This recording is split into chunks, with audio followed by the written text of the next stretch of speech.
Hey, we're Dada Life and we're here in the studio in Stockholm with Future Music Mag. So now we're gonna show you some macro stuff, how you can play around with it, and we're gonna make it just quick and super simple, but you're gonna get the idea. Here's a simple analog. Yeah. And the first thing we always do is like we group it so we can start routing stuff to the macros. Let's say we want to have a swelling effect on this one.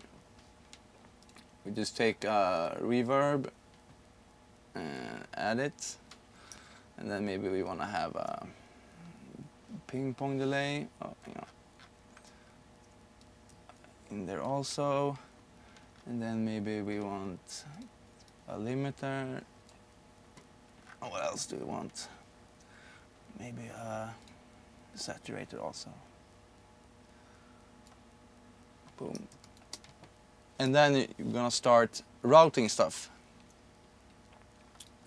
Let's go. It's like a cooking show. Here we go. But I've done this before. Straight out of oven. So here we take like the dry wet from the reverb and just going to macro 1. We're gonna have the dry wet on the ping pong delay to macro 1. And here we're gonna take the gain, map it to macro 1. And maybe we're gonna take the drive, map it to macro 1. And here's the really cool part, is when you press map mode, you can actually change within the macro how much it's gonna do the effect. So when the macro is in the bottom, we want the reverb to be 0, the ping pong to be 0, the limiter to be 0, and the drive on the saturator to be 0. Because then it's like, it's effect nothing, it sounds like this. It's the same.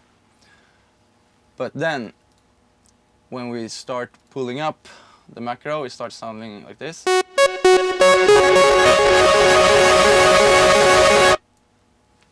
little bit insane. So maybe you should tweak it, like we want the reverb to go up 20% when that one is on max, and maybe that one on, I don't know, 40, and the limiter just to push it 10 dB. The drive maybe 15 dB, and now it sounds like this.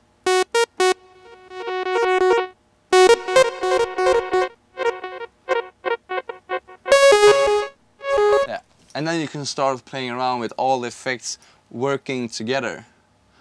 And this is one way to do it, and sometimes you can just erase all those and add one more effect track to it.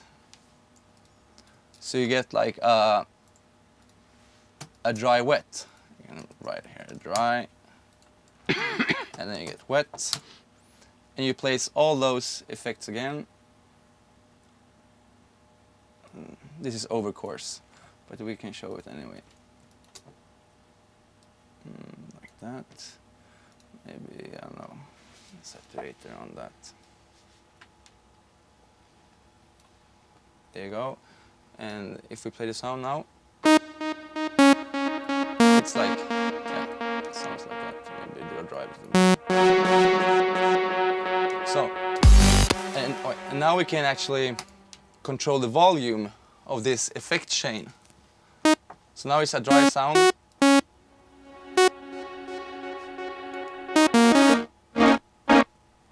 And if you continue to play, we can control, the dry sound is still just a sawtooth, but behind it we can have this really long effect chain. But, a big but with this one, it's like we never put anything, if you have a dry wet channel, never have a dry signal going through the wet one also. I know it's hard to explain, because it's gonna get like a phasing problem with the samples and stuff. So always try to keep the wet channel pure wet. Never anything dry in that one. And then if you want, you can make like tons of these and have like one channel where it goes out to whatever you want and start playing with this. And that's actually what we showed before in our lead. This big one is actually containing of like 5 different reverbs and delays working together, giving that melody the whole drive to it.